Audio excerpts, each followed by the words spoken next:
तो हम लोगों ने डॉट प्रोडक्ट यूज किया ही है, पता ही है तुम्हें। डॉट प्रोडक्ट लेते हो A dot B. A dot B क्या होता है? तो इसी का यूज करके हमें तो थीटा चाहिए, तो कॉस थीटा मिलेगा हमें। कॉस थीटा क्या मिलेगा भाई? तो A dot B divided by A B. A dot B divided by A का मैग्नीट्यूड, बी का मैग्नीट्यूड, ऐसा करने पड़ते हैं। तो ए डॉट बी निकालेंगे तो यहाँ पे ए है और ये बी है, डायरेक्ट हम लोग डॉट प्रोडक्ट लिख सकते हैं। अब इसमें डॉट प्रोडक्ट जब निकालोगे तो आई को आई के साथ डॉट प्रोडक्ट लेंगे तो बनेगा, बाकी के साथ तो जीरो हो जाएगा। इसलिए ये क्या बन जाएगा डॉट प्रोडक्ट का? 8 बन गया। तो 2 × 4 8 हो गया, आई डॉट आई 1। इसलिए क्या हो गया? 8 हो गया डॉट प्रोडक्ट का वैल्यू। जिसका भी टेस्ट में कम मार्क्स आया या फिर मिस किया तो पेरेंट को लेके आएगा अगली क्लास में। क्लास मिसिंग नहीं होना चाहिए, टेस्ट मिसिंग नहीं होना चाहिए। 8 है इसका डॉट प्रोडक्ट का वैल्यू और ए का वैल्यू लिखने पड़ेंगे। तो ए का वैल्यू लिखोगे तो क्या लिखेंगे भाई? तो अंडर रूट आई का कोफिशिएंट का square 2 square plus q square plus 2 square ऐसा करेंगे।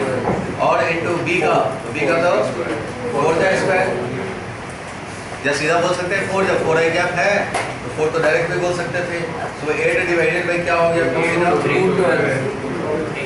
ये वाला हो गया कितना? 12 और ये वाला हो गया 4। इससे से 2/2 यही हो गया, यही मिल गया। तो ये 2√3 है तो 2 कैंसिल हो जाएगा और क्या मिल जाएगा? 1/√3। So theta is equal to क्या लिखेंगे? अब वैल्यू तो तुम्हें पता होता तो काम कर लेते, लेकिन वैल्यू पता नहीं तो ऐसे ही छोड़ देंगे आंसर। ये angle between 2 vector A and B हो गया। इस तरह से डॉट प्रोडक्ट का यूज कर लेते हैं। कंपोनेंट निकालना होता, मान लो बी का कंपोनेंट ए के डायरेक्शन में तो बी को सीधा निकाल लेते हैं, ए का कंपोनेंट बी के डायरेक्शन में तो ए को सीधा निकाल लेते हैं। ए को सीधा निकालने के लिए बी से डिवाइड करते हैं, यूनिट वेक्टर बन जाता। ये सब तो देखा ही था। किसी वेक्टर का, मान लो ए वेक्टर का बी के डायरेक्शन में कंपोनेंट चाहिए। ये एक ए वेक्टर है, ये वाला बी वेक्टर है, हमें चाहिए ए का component in the direction of B. It means हमें क्या चाहिए? ए का कंपोनेंट बी के डायरेक्शन में मीन्स ए cos थीटा चाहिए। और ए cos थीटा कैसे निकालेंगे? तो भाई लास्ट क्लास में डिस्कस किया था। कैसे निकालेंगे ए cos थीटा? तो सीधा लिख सकते हैं हम लोग। किसका निकालना चाह रहे हो भाई? ए का कंपोनेंट, तो ए का डॉट प्रोडक्ट लो। किस डायरेक्शन में? बी के डायरेक्शन में। तो बी के डायरेक्शन में यूनिट वेक्टर से डॉट प्रोडक्ट ले लो। वैसे भी तुम ए cos थीटा निकालते तो क्या निकालते भाई? ए cos थीटा निकालने के लिए A dot B divided by B करते, और A dot B divided by B means A dot unit vector along B. इसलिए ए का डॉट प्रोडक्ट लेंगे और यूनिट वेक्टर जो भी होगा, जिस डायरेक्शन में होगा उस डायरेक्शन में यूनिट वेक्टर कैसे निकालते हो भाई? तो बी डिवाइडेड बाई बी का मैग्नीट्यूड करके निकाल लेते हो यूनिट वेक्टर और मिल जाता है।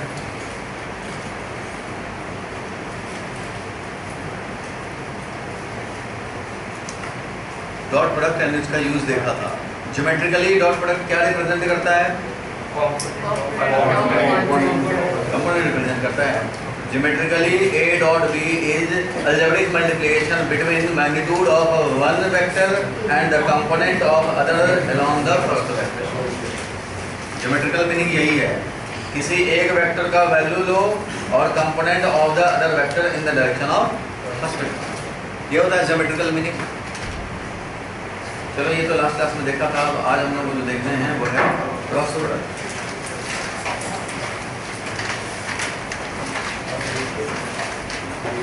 दो वेक्टर में मल्टीप्लिकेशन करने का ये अलग है। दो वेक्टर में क्रॉस से मल्टीप्लाई करें तो मीनिंग अलग हो जाएगा। क्या हो जाएगा मीनिंग वो देखने हैं। तो ये होता है ए का वैल्यू बी का वैल्यू और साइन थीटा के बदले में अब आएगा, ये कॉस थीटा के बदले में अब आ जाएगा साइन थीटा। तो ए क्रॉस बी में साइन थीटा आएगा। ये साइन थीटा तो हुआ, लेकिन ये सिर्फ वैल्यू हुआ, ये प्रोड्यूस होता है एक वेक्टर। इसलिए ए क्रॉस बी एक वेक्टर प्रोड्यूस हुआ, इसलिए इसका नाम वेक्टर प्रोडक्ट भी है। जो वेक्टर प्रोड्यूस हुआ उसका मैग्नीट्यूड होगा A B cos A B sine theta. जो क्रॉस प्रोडक्ट से हम लोग वेक्टर प्रोड्यूस हुआ, उस वेक्टर प्रोड्यूस्ड का मैग्नीट्यूड है A B sine theta.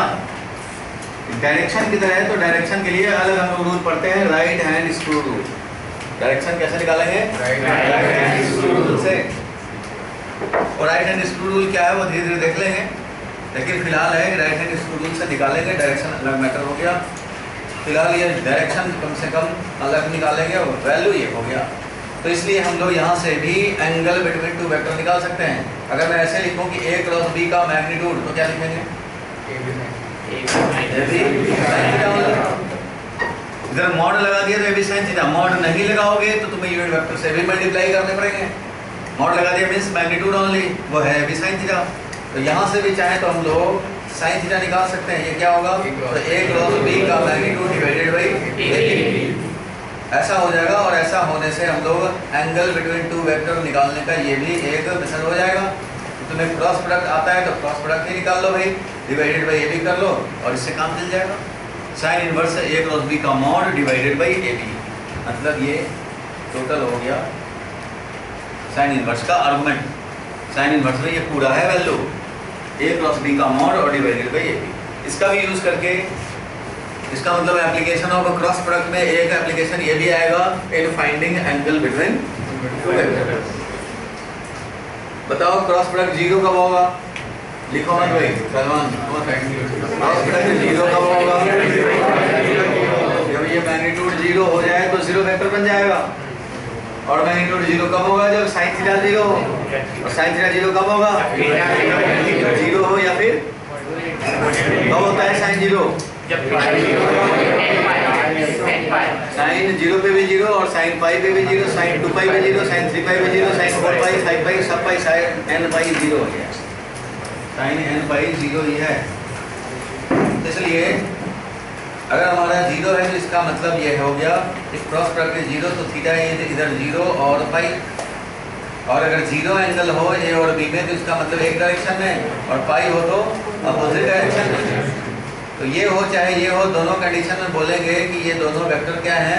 A और B parallel vector. Parallel vector बोले या कोलिनियर वेक्टर बोले, एक ही लाइन के पैरेलल हैं। कोलिनियर वेक्टर है, कोलिनियर में दोनों आता है, एंगल जीरो होना भी और एंगल पाई होना भी। इसको बोलते हैं पैरेलल वेक्टर, इसको बोलते हैं anti parallel vector. Loose sense में दोनों ही हैं पैरेलल।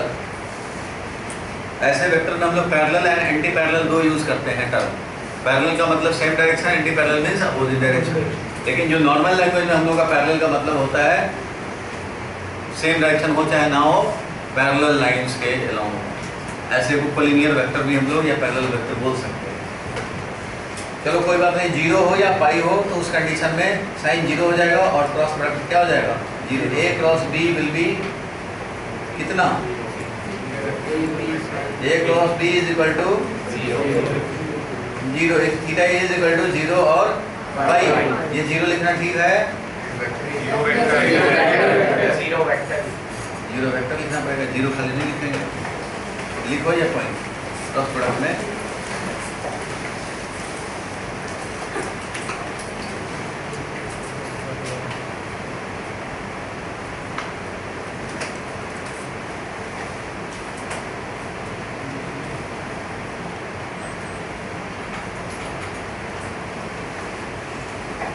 जल्दी लिखो।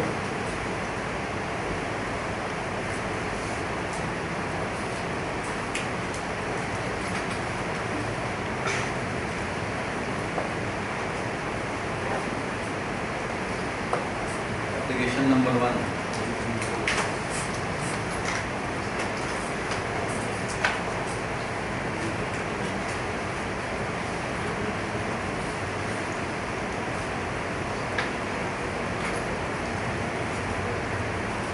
finding angle between A and B.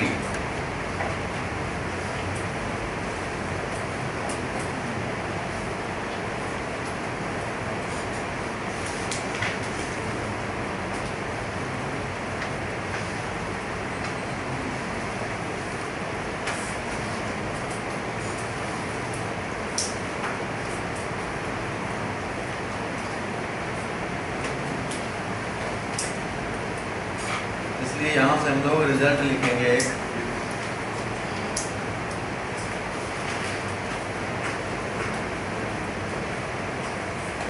if cross product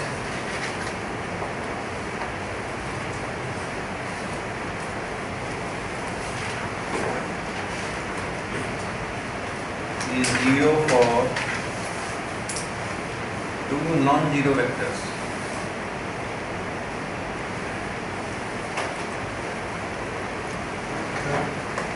then the two vectors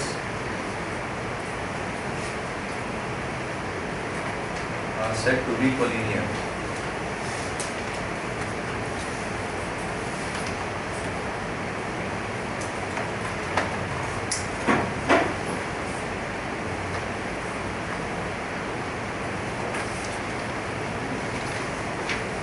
जैसे डॉट प्रोडक्ट 0 होता है तो समझ लेते हैं म्यूचुअली परपेंडिकुलर,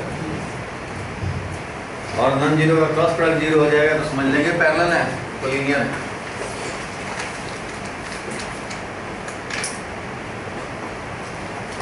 क्लास छूटता हो तुरंत कवर किया करो, नहीं तो कोई परेशानी हो जाएगी।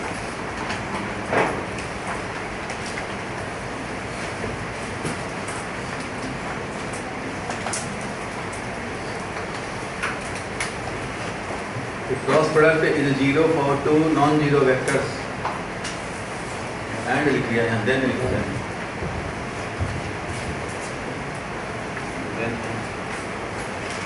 then the two vectors are said to be collinear.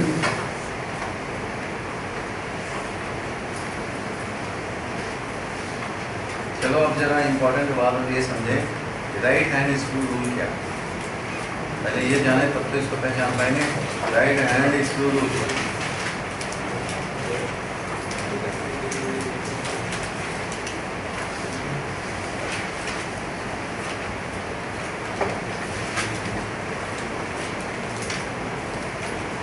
देखो इसमें क्या करना होता है, कोई वेक्टर ए है और कोई वेक्टर बी हो।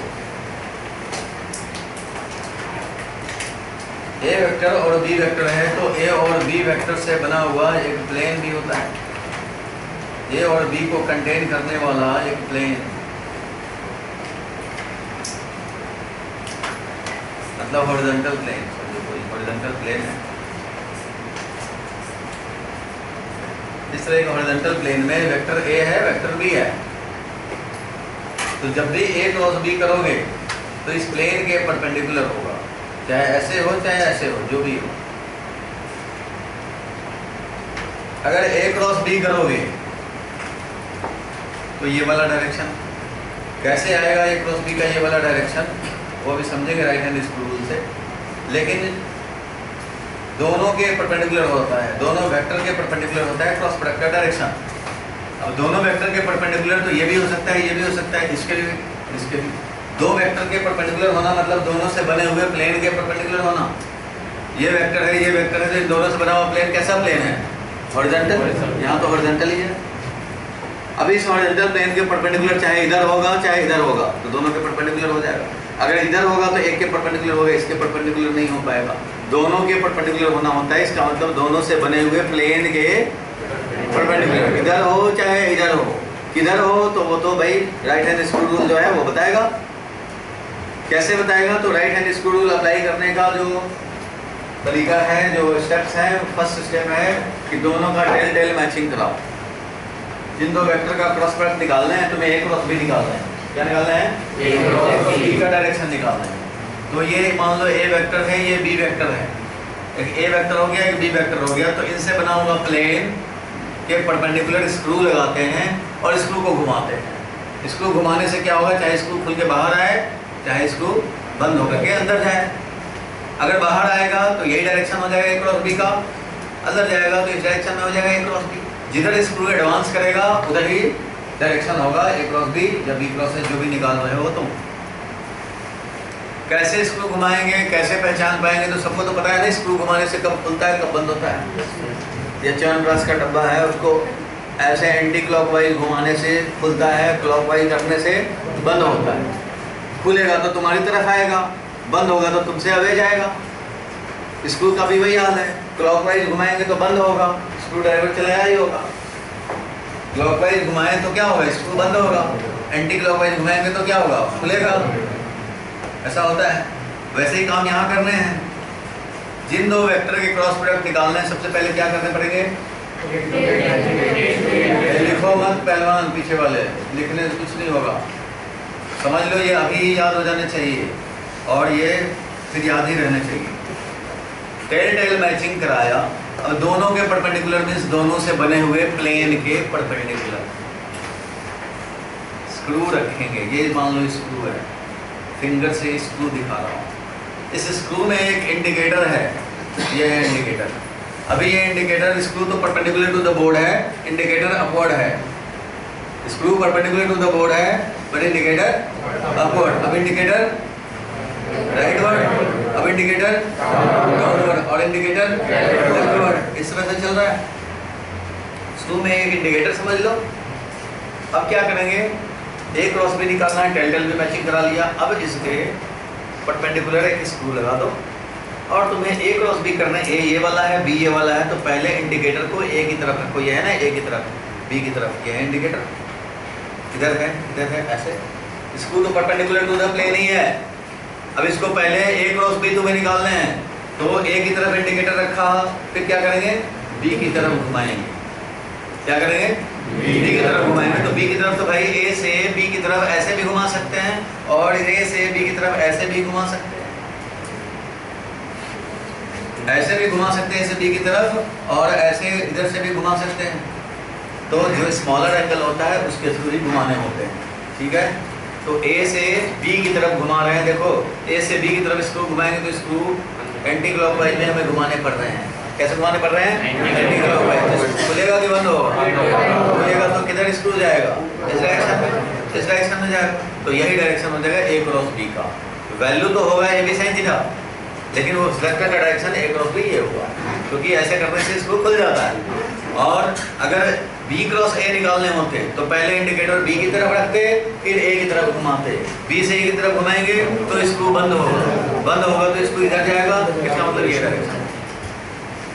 समझ गए, लिख लो।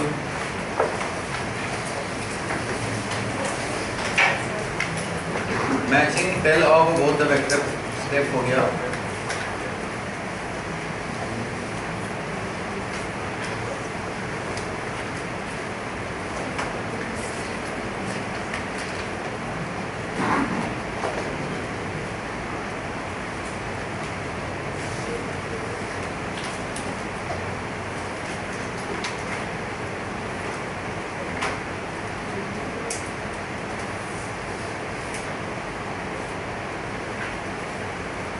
बड़ा इम्पोर्टेंट है, इसके चलते 12th वाले परेशान रहते हैं 1-2 चैप्टर में, इसलिए पहले से क्लियर हो। राइट हैंड स्क्रू रूल तो ज़्यादा अच्छा है और याद रहे।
इधर ए क्रॉस बी करके देखा, स्क्रू इधर खुल गया।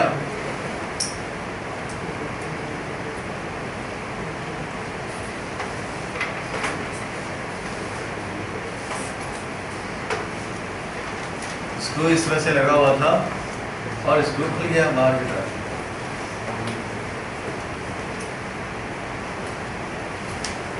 जल्दी दिखाओ भाई, डायग्राम में कलाकारी करने लग गया है, तो ज़्यादा कलाकारी नहीं करने।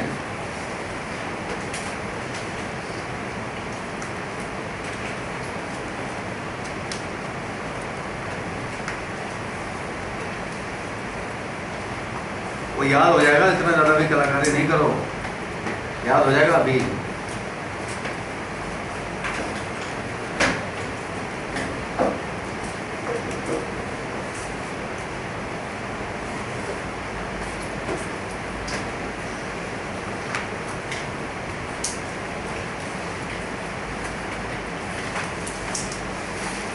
चलो लिख लिए।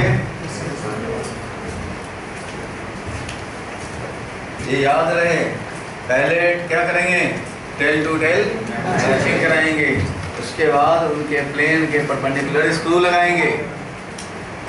स्क्रू चाहे जिधर से भी लगाओ, प्लेन के परपेंडिकुलर लगाने पड़ेंगे।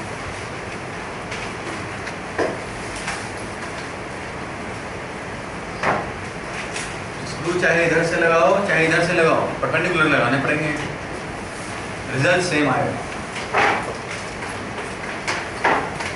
देखो अगर स्क्रू को ऐसे लगाया, ए है ये बी है, लिखा नहीं अभी तक। माइंड में स्टेप्स याद रखने क्या करने हैं हमें, क्रॉस प्रोडक्ट का डायरेक्शन निकालने के लिए क्या क्या करने हैं इसको ध्यान रखना।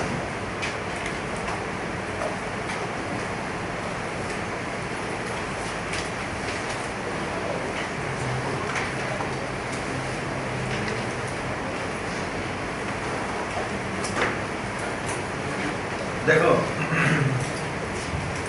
कितना देर लिखेंगे, सारे टाइम लगा दिया कलाकारी करने में, एरो बनाने में।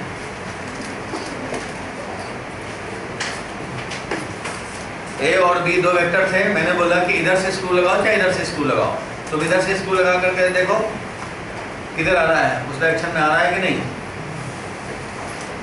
एक बार तो इधर से स्क्रू लगाया, ये रेड वाला क्या है, ए वेक्टर है, और ये ब्लू वाला क्या है, बी वेक्टर है। ए और बी है, अब इस स्क्रू लगाएंगे, इसके प्लेन के परपेंडिकुलर स्क्रू लगा रहे हैं। परपेंडिकुलर लगाओगे तो ए से बी की तरफ घुमाएंगे, और ए क्रॉस बी करने से ए से बी की तरफ स्मॉलर एंगल के थ्रू घुमाने से स्क्रू खुलता है ऐसे। एंटी क्लॉकवाइज में क्या होता है, स्क्रू खुल के तुम्हारी तरफ ही आएगा, इसलिए ये डायरेक्शन हो गया। अगर तुम इधर से लगाते तो ए तो रेड वाला था, तो ए से बी की तरफ घुमाएंगे स्मॉलर एंगल के थ्रू, स्क्रू क्या होगा, बंद होगा। स्क्रू घुमाओ, अपना हाथ निकालो, राइट हैंड, कंजूसी मत करो, राइट हैंड निकालो और उससे इमेजिन करो कि यहाँ पे अगर लग रहा होता और ऐसे घुमा रहे होते तो क्या होता, स्क्रू बंद होता।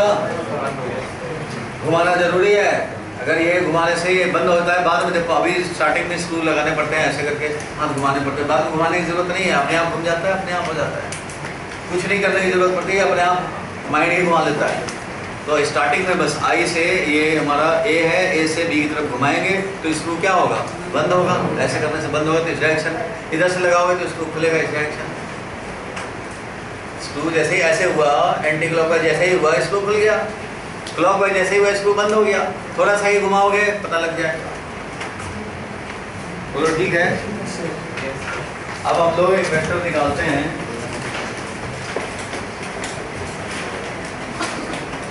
मान लो मैं निकाल रहा हूँ आई कैप क्रॉस जे कैप निकालना चाहते हैं, तो आई कैप और डॉट जे कैप निकालना चाहें तो क्या करेंगे, आई कैप का वैल्यू और जे कैप का वैल्यू और दोनों के बीच का एंगल कितना, sin 90 डिग्री, और फिर यूनिट वेक्टर लेने हैं किस डायरेक्शन में भाई, तो आई क्रॉस जे के डायरेक्शन में। लिखना बंद रखो, आई क्रॉस जे के डायरेक्शन में यूनिट वेक्टर लेने हैं। ये एक्स एक्सिस है, मान लो ये वाई एक्सिस है और एक जेड एक्सिस है। ऐसे आई कैप समझो ये वाला है, ये वाला जे कैप है, बोर्ड में देखो ये आई कैप हुआ और ये क्या हुआ, जे कैप। आई क्रॉस जे निकालने हैं, स्क्रू लगाया perpendicular to this plane, X Y plane के परपेंडिकुलर स्क्रू लगाओगे, स्क्रू लगाया आई की तरफ रखा क्योंकि हमें आई क्रॉस जे निकालना है। आई से जे की तरफ घुमाएंगे स्मॉलर एंगल 90 डिग्री के थ्रू, तो आई क्रॉस जे करने से क्या होगा बताओ, खुलेगा, बंद होगा। एंटी क्लॉकवाइज चल रहा है इस तरह से, तो स्क्रू खुला, बोलो टेस्ट कर लो, स्क्रू खुल रहा है, स्क्रू खुलेगा तो इस डायरेक्शन में, इसका मतलब इस डायरेक्शन में होगा, तो इस डायरेक्शन को इंडिकेट करने पड़ेंगे। वैल्यू तो पता ही है भी साइन थीटा, लेकिन इस डायरेक्शन को इंडिकेट करने के लिए यूनिट वेक्टर लेने पड़ेंगे इस डायरेक्शन में। तो क्या लिखोगे, यूनिट वेक्टर बन जाएगा के कैप, और ये क्या होगा 1, ये क्या होगा 1, ये क्या होगा 1, सब 1 है, और ये के कैप है, तो मिला क्या, ओनली के कैप। ठीक है, I cap cross J cap is equal to K cap, ये मिला। इसी तरह से जे क्रॉस के निकालो, आई कैप, याद किया हुआ मत बोलो, और के क्रॉस आई भी निकालेंगे, जे कैप रटा हुआ है। रट रखे हैं, कुछ लोग ऐसे रटते हैं भाई, आई जे एंड के, मतलब ऐसे रटते हैं लोग। रटना गलत नहीं है, फिलहाल तो रट लेंगे, कम टाइम में काम होता है, लेकिन ये रट रट के खाली काम चलाने से काम नहीं होता, बाद में फिर तुरंत फंसते हैं। Right hand screw rule, direction निकालना इससे तो पता होना ही चाहिए, राइट हैंड स्क्रू रूल से। बाकी हम लोग जब एक बार यूज करके और देख लिया आई क्रॉस जे, तो लोग के यहाँ रखते हैं, मैं बताता हूँ अभी। आई जे और के इस तरह से था, आई दिखाया, जे दिखाया, और इस तरह से मान लो के दिखाया। आई क्रॉस जे किया, स्क्रू खुला इस डायरेक्शन में, जे क्रॉस आई करें तो जे की तरफ रखेंगे, आई की तरफ घुमाएंगे, स्क्रू क्या होगा? बंद होगा। ऐसे घुमाने से क्या होगा? स्क्रू बंद होगा। बंद होगा तो ये इस डायरेक्शन में एडवांस होगा, तो ये इस डायरेक्शन में जाएगा। इस डायरेक्शन को कैसे दिखाएंगे? माइनस। तो ये सब वही रह जाता, और यहाँ माइनस के कैप आ जाता, तो आई क्रॉस जे माइनस के कैप हो जाता। ये जे क्रॉस आई क्या हो जाता? माइनस के कैप हो जाता। ठीक है, आई क्रॉस जे है के, और के क्रॉस जे क्रॉस आई है माइनस के, उल्टा हो गया। अब देखो, अगर कोई बोले मान लो ये के है और ये आई है, के है ये आई है, अब के क्रॉस आई करना चाह रहे हैं, के है ये आई है, तो ये है ना प्लेन। अब के क्रॉस आई करना चाहे तो ऐसे स्क्रू लगाएंगे के की तरफ, और फिर इसको आई की तरफ घुमाएंगे, के क्रॉस आई करने से क्या होगा? खुलेगा। के क्रॉस आई करने से स्क्रू खुलेगा, तो इस डायरेक्शन में आएगा, के क्रॉस आई इस डायरेक्शन में, दैट इज। भाई तेरा ध्यान यहाँ नहीं है लगता है, पूरा ध्यान यहाँ रखो। कलाकार तुम नहीं बोलता हूँ। तो ये के था, ये किधर था? आई था, के क्रॉस आई, ये वाला क्या मिला? तो अगर के क्रॉस आई आएगा तो इसको हम लोग जे कैप लिखेंगे, क्योंकि वैल्यू तो फिर वही हो जाएगा 1 1 1 sin 80 डिग्री 1, और यूनिट वेक्टर तो सब तो 1 ही होंगे। और अगर कोई और निकालना हो, मान लो जे क्रॉस के निकाल लिया, मान लो के क्रॉस जे निकाला, ये के है ये जे है, के क्रॉस जे निकाले, इधर से स्क्रू लगाया, अगर इधर से स्क्रू लगाएंगे तो ये के है ये जे है, के क्रॉस जे करेंगे स्क्रू खुल जाएगा, इधर आएगा माइनस, इधर से भी लगाओगे ये के है ये जे है, के क्रॉस जे करेंगे स्क्रू बंद होगा, के क्रॉस जे करने से स्क्रू बंद होगा, के क्रॉस जे कर रहे हैं इसलिए इधर आएगा माइनस आएगा, इसलिए इसका भी लिख लेंगे कि ये के क्रॉस जे मिला माइनस आएगा। और के क्रॉस आई निकालना था, बताओ के क्रॉस आई निकालना था, ये है के, ये वाला के है और ये आई है, के क्रॉस क्या है? आई, के क्रॉस आई क्या आया था? ये आया, पहले आई रखा है, के क्रॉस आई जे, और जे क्रॉस के, जे क्रॉस के भी निकाल लिया था हम लोगों ने, जे और क्रॉस के, जे क्रॉस के किया तो आई क्या निकला था, तो इसका भी आई क्या भी। अब इसको देखो, याद रखने का तरीका है ये कि ये ऐसा हम लोग रिंग बनाते हैं, और इसमें आई के बाद जे के बाद के, ABCD पढ़ाई है, पढ़ा है ना? तो ABCD में आई के बाद क्या आता है? जे के बाद क्या आता है? के बाद क्या आता है? आई, आई बाद जे, उसके बाद के, उसके बाद आई, आई जे के चलता है। ठीक है, तो इसलिए अगर किसी ने आई क्रॉस जे किया तो थर्ड वाला मिल जाएगा के, और कोई जे क्रॉस के किया तो थर्ड वाला मिल जाएगा आई, लेकिन ये सीक्वेंस फॉलोड होने चाहिए, तो तीसरा वेक्टर मिलेगा पॉजिटिव में। सीक्वेंस उल्टा कर दिया, के क्रॉस जे कर दिया माइनस आई मिलेगा, जे क्रॉस आई कर दिया, ठीक है, देखो जे क्रॉस आई किया माइनस के क्या मिल जाएगा। इसलिए याद रखने का तरीका है आई जे के और फिर आई। तो अगर आई क्रॉस जे करें या के क्रॉस आई करें, आई क्रॉस जे करें चाहे के क्रॉस आई करें चाहे जे क्रॉस के करें, इसमें क्या होगा? सीक्वेंस फॉलोड है, थर्ड वेक्टर मिल जाएगा पॉजिटिव में। सीक्वेंस रिवर्स किया तो थर्ड वेक्टर नेगेटिव में। चलो लिख लो ये सब, राइट हैंड स्क्रू रूल से।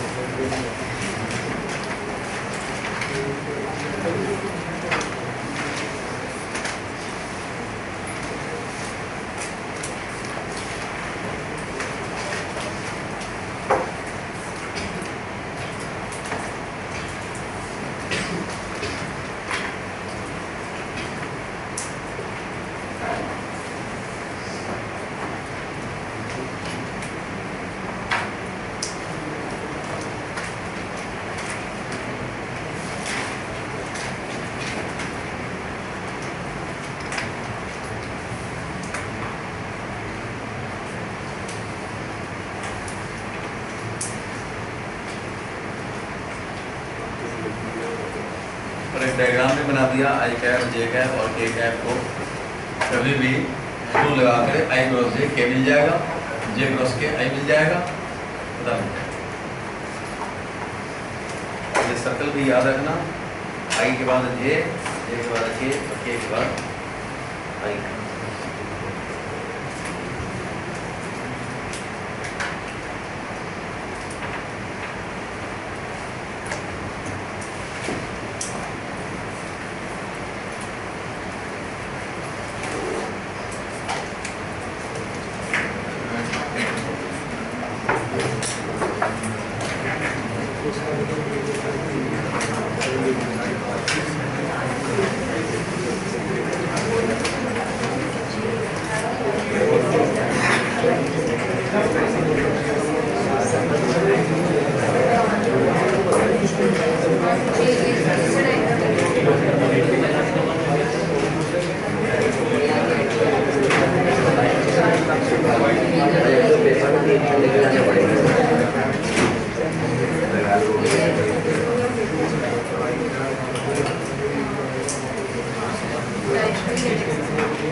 A dot B is equal to B dot A होगा कि नहीं? होगा। अरे A dot B is equal to B dot A होगा कि नहीं? होगा। दोनों होता है बिकॉज का होता है ना, फॉलो हो जाता है। लेकिन A cross B is not equal to B cross A, opposite है, क्योंकि A क्रॉस B और B क्रॉस A दोनों में अपोजिट हो जाएगा। I क्रॉस A करोगे तो क्या आएगा, उल्टा कर दिया तो माइनस क्या आएगा, ठीक है। I क्रॉस J किया यानी A क्रॉस B किया तो इस डायरेक्शन में, B क्रॉस A करेंगे तो अपोजिट में, वैल्यू दोनों का सेम, इसलिए A cross B is minus of B cross A। A cross B को क्या बोलेंगे, माइनस ऑफ B क्रॉस। इसका मतलब क्या हुआ, माइनस मतलब क्या, डायरेक्शन अपोजिट, मैग्नीट्यूड वही। -1 से मल्टीप्लाई किया ना, तो -1 से मल्टीप्लाई करना किसी भी वेक्टर में होता है कि सीधा का सीधा वैल्यू वही रहे और डायरेक्शन क्या हो जाए, तो डायरेक्शन रिवर्स हो गया। तो A cross B is minus of B cross A को हम लोगों ने देखा राइट हैंड स्क्रू रूल से, समझ गए। I क्रॉस J कैसे क्या होगा ये समझ गए। अब इसके एप्लीकेशन में देखने हैं, राइट हैंड स्क्रू रूल तो देखा, याद रखने हैं इन सारे स्टेप्स को, टेल मैचिंग। उसके बाद क्या करते हैं,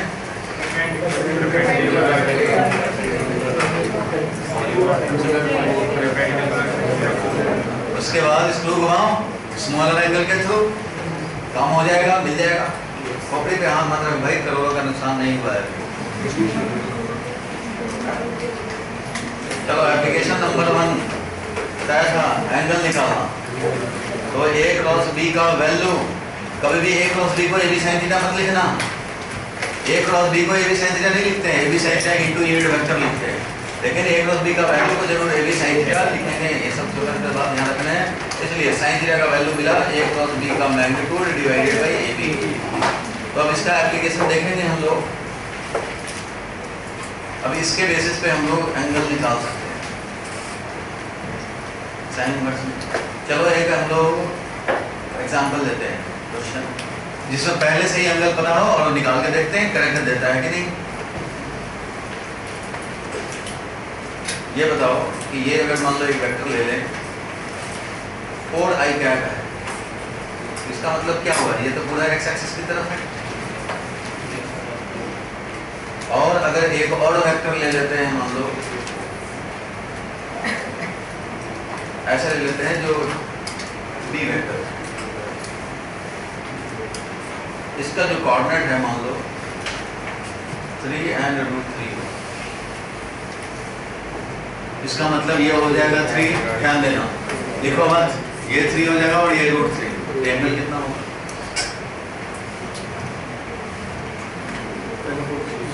एंगल कितना होगा, अरे ये वाला 3 हुआ, ये √3 हुआ, तो tan theta is equal to √3/3 1/√3 that is 30 degree.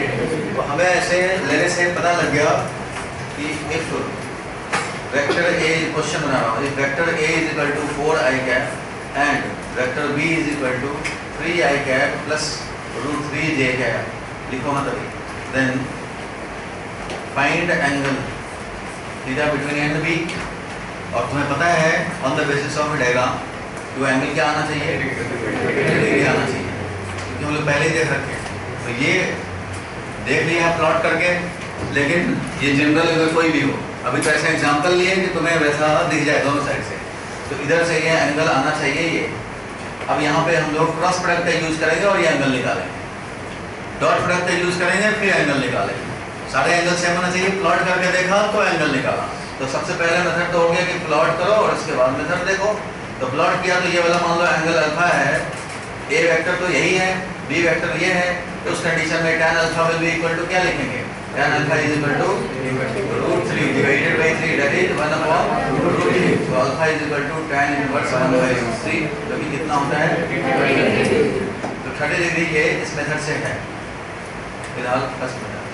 Second method हम लोग यूजिंग क्रॉस प्रोडक्ट निकालो, क्वेश्चन लिखो और निकालो।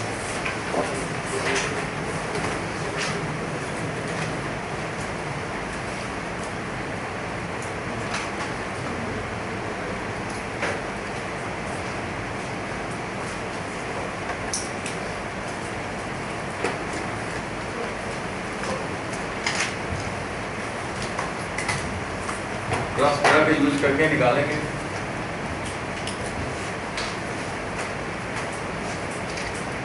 और फिर डॉट प्रोडक्ट यूज करके निकालेंगे। डॉट प्रोडक्ट निकालो।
आया 30 डिग्री डॉट से डॉट प्रोडक्ट से भी निकालो।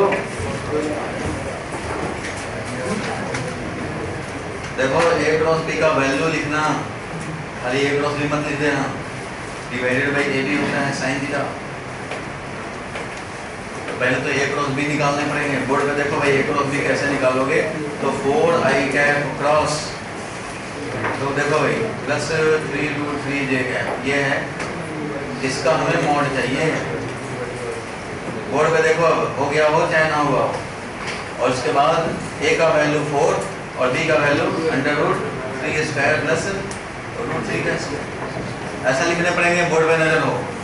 ये है साइन थीटा का वैल्यू, इसलिए साइन थीटा का वैल्यू आगे हम लोग कंटिन्यू करेंगे। तो ये बताओ, क्रॉस प्रोडक्ट लेंगे 4i cross i, i cross i क्या होगा? 0।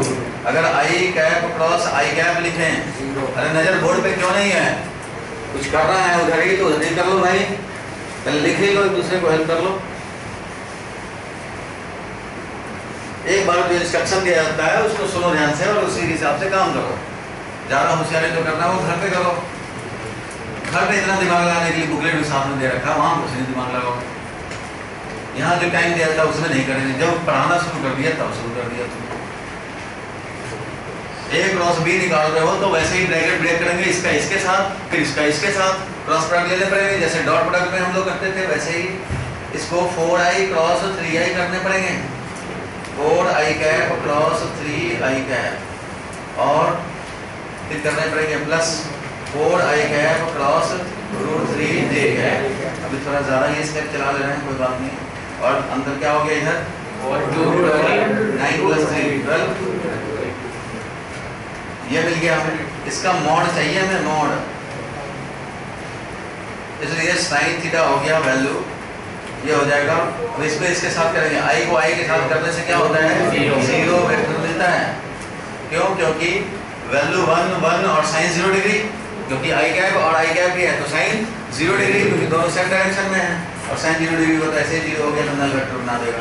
सिमिलरली j क्रॉस j या k क्रॉस k, ये सब क्या होते हैं? 0 नल वेक्टर। और अगर i क्रॉस j या j क्रॉस k करते हैं तब ये डिफरेंस आते हैं। तो अभी फिलहाल i क्रॉस i के ये 0 वेक्टर हो गया, और प्लस ये 4 और रूट 3, पहले कोफिशिएंट मल्टीप्लाई कर दिया, कोफिशिएंट मल्टीप्लाई किया 4 रूट 3 आया, और i क्रॉस j करेंगे तो क्या मिलेगा? अब इसका हमें मॉड चाहिए, डिवाइडेड बाई 4 रूट 12, 4 रूट 12 इस तरह से लिखेंगे।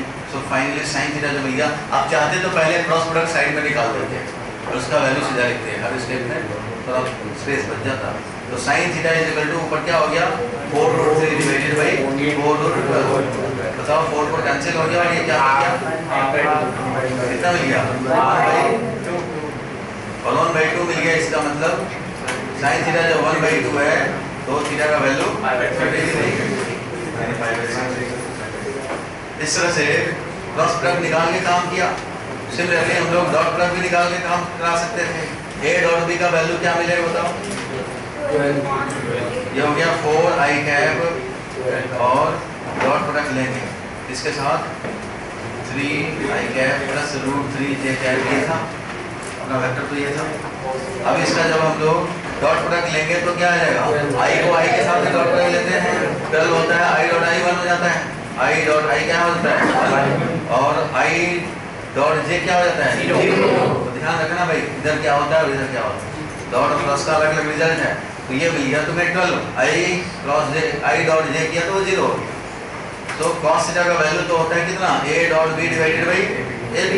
तो a डॉट b हुआ 12 और डिवाइडेड बाई ये कितना हो गया? 4, और इधर हो गया था रूट 12। ये मिल गया कितना? 3/2। इसलिए cos थीटा का वैल्यू मिला रूट 3/2, तो इससे मिल गया थीटा का वैल्यू 5/6। इसलिए हर तरफ से सेम एंगल आएगा, आना भी चाहिए। मेथड है अलग अलग, ये तीनों मेथड लिखना जरूरी है।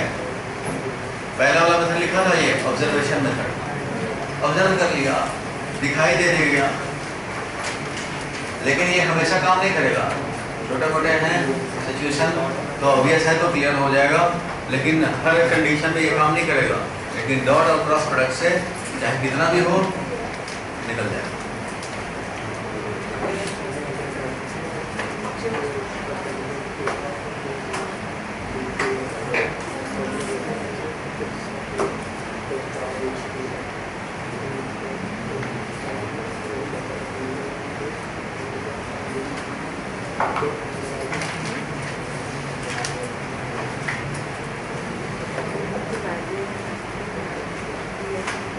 लिख लिए?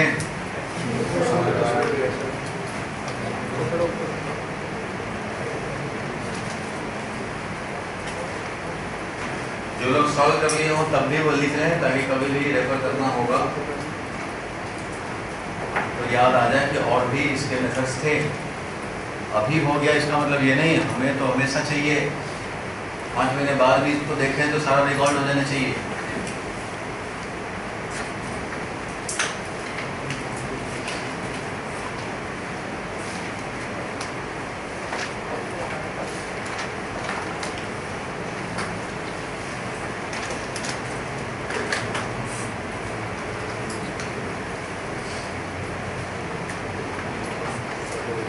ये मॉड लगाना मत भूलना, छोटा छोटा पॉइंट होता है। ए क्रॉस बी लिखोगे तो साथ में यूनिट वेक्टर लिखने पड़ेंगे, मॉड लिखोगे तभी खाली ए बी साइन थीटा से काम चलेगा।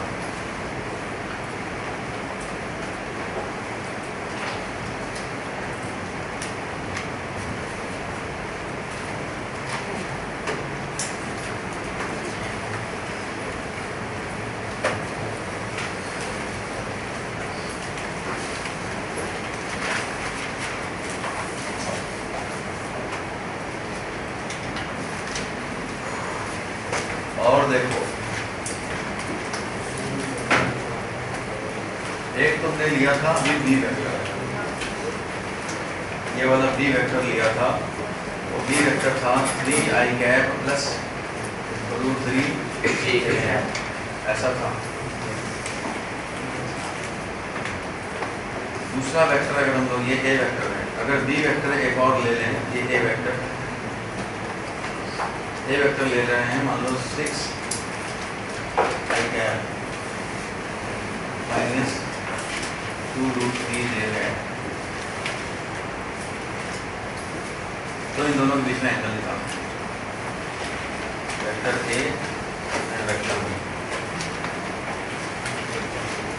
क्रॉस प्रोडक्ट से खाली निकालना, डॉट प्रोडक्ट से तो निकाल ही लेते हैं, क्रॉस प्रोडक्ट से निकालो और ऑब्जर्वेशन मेथड से निकाल दो। चलो, ऑब्जर्वेशन तो पता नहीं काम करेगा नहीं करेगा, लेकिन क्रॉस प्रोडक्ट तो काम करेगा। क्रॉस प्रोडक्ट से निकालो,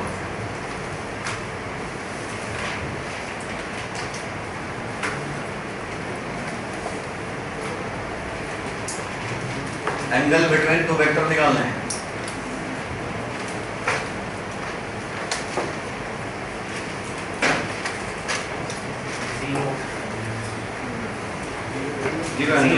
सेम डायरेक्शन में है, मतलब दोनों सेम डायरेक्शन में, तभी ना जीरो एंगल आएगा। नहीं है ना सेम डायरेक्शन, हाँ सेम डायरेक्शन भाई, कैलकुलेशन में चेक करो सब जल्दी जल्दी।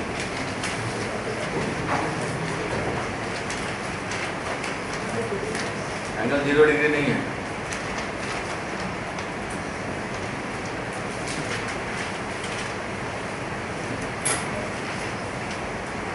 जल्दी निकालो भाई, देखते हैं कौन पहले निकाल रहा है, पीछे वाला कि आगे वाला, इधर वाला निकाल रहा है।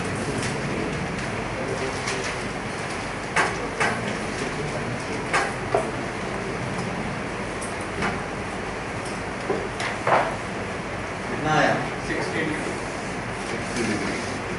किसका 60 डिग्री आया भाई? क्या करता है? इससे करो चेक।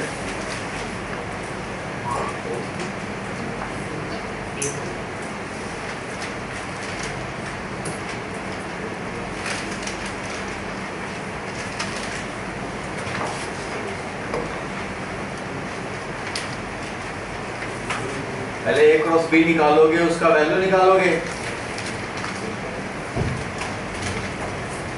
पहले साइड से ए क्रॉस बी निकाल लो पहले।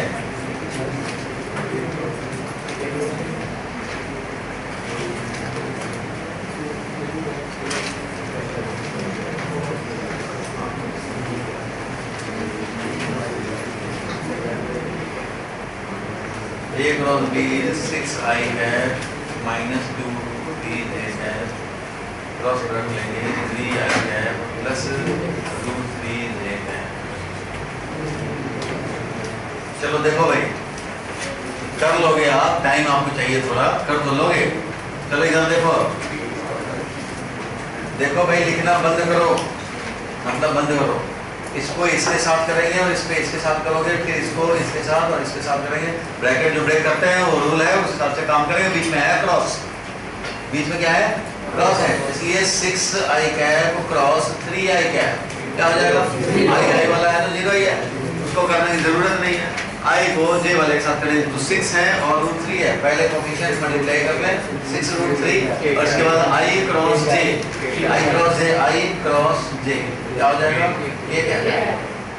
और उसके बाद देखेंगे अब तो ये वाला जे को आई के साथ कराने से 0 हो जाएगा, आई जे को आई के साथ कराएंगे तो आएगा। तो पहले इनके कोफिशिएंट को मल्टीप्लाई करें, क्या लिखेंगे minus of 6 minus of 6 root 3 और जे क्रॉस आई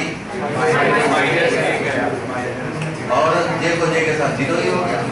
इसलिए फाइनली ये क्या आया, ये हो गया माइनस यानी प्लस 6 रूट 3 6 रूट 3 कितना रूट 3 और के क्या है, ये मिला तुम्हें a cross b। So a cross b का जो वैल्यू मिलेगा वो क्या मिला 12/√3, कितना मिल गया वैल्यू। अब इसके बेसिस पे अगर हम लोग निकालना चाहेंगे तो बताओ साइन थीटा का वैल्यू, बोर्ड में देखो साइन थीटा का वैल्यू हो गया a क्रॉस b का mod divided by ab। Mod कितना था भाई, तो 12/√3 था। a का वैल्यू कितना, a का वैल्यू बताओ 6 का स्क्वायर यानी कि ये 36 हो गया और ये प्लस 12 हो गया और इधर हो गया 3 का स्क्वायर 9 और प्लस 3, टोटल कितना आया, कितना आया टोटल वैल्यू साइन थीटा का वैल्यू टोटल कितना आया √3/2 आया। इसलिए जिसका एंगल आया था 60 डिग्री उसका करें angle between A and B is 60 degree.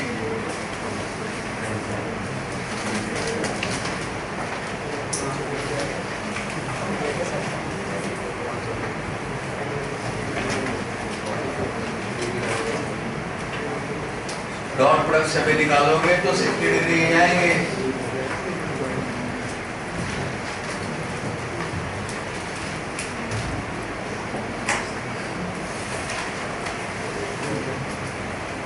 ठीक है 60 डिग्री मिला, कितना मिला एंगल 60 डिग्री।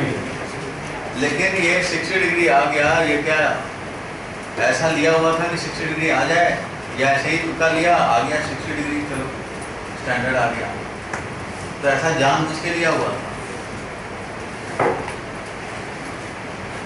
जानबूझ के कैसे लिया हुआ था वो देखो ऑब्जर्वेशन में क्लियर हो जाएगा। मैंने पहले जो वेक्टर लिया था 3i कैप और √3j कैप, ये वाला लिया था ना बी वेक्टर, वो ये था 3√3, अभी मिल गया था ना 30 डिग्री उस समय था, ये वेक्टर b था। अब मैं चाह रहा था ये कि x एक्सिस से जैसे इधर है 30 डिग्री, इधर भी 30 डिग्री पे ले लें तो अपने आप दोनों के बीच में 60 डिग्री आ जाएंगे। तो इधर का कैसे ले भाई, तो इधर 3 और √3 था तो इधर मैंने इसको कर दिया 6, डबल कर दिया, तो इसको भी डबल कर दिया, इधर इसको कर दिया 2√3 और इधर लिख दिया मीन्स 6i कैप और माइनस 2√3j कैप, इसलिए मैंने इसको ले लिया। चलो भाई इधर से भी आ जाएगा 30 डिग्री एंगल, ये भी डबल ये भी डबल, इधर 2√3 इधर हो गया 6। तो एंगल जब निकालोगे tan थीटा tan अल्फा निकालोगे तो ये 2√3 डिवाइडेड बाय 6 आएगा, दैट इज 1/√3 आ जाएगा, फिर से 30 डिग्री मिल जाएगा और इसलिए 30 60 हो जाएगा। यही सोच के मैंने ये वाला वेक्टर ए बनाया। तो ऑब्जर्वेशन मेथड से भी अगर दोनों को प्लॉट करोगे और ये अल्फा निकालोगे ये बीटा निकालोगे तो तुम्हें अल्फा भी आएगा और बीटा भी आएगा, दोनों आएगा 30 डिग्री, इसलिए theta is equal to alpha plus beta हो जाएगा जो कि मिल जाएगा 60 डिग्री। ऑब्जर्वेशन मेथड मेथड नंबर 2 लिख सकते हैं सब, ये भी लिख लो मेथड नंबर 2, ये है ऑब्जर्वेशन मेथड।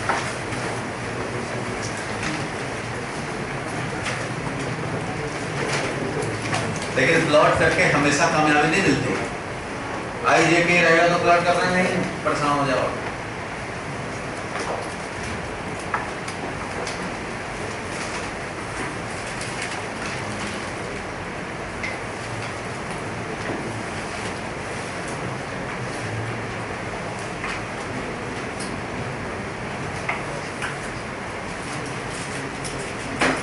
डिटर्मिनेंट पढ़ा है अलजेब्रा में,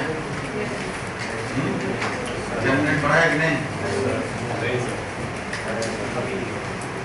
तो पढ़ेगा ही नहीं।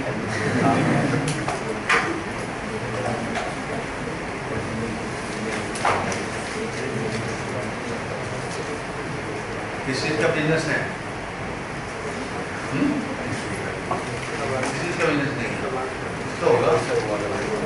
दिखता नहीं हो तो बिजनेस तो होगा नहीं। बोलो क्या बोल रहे हो?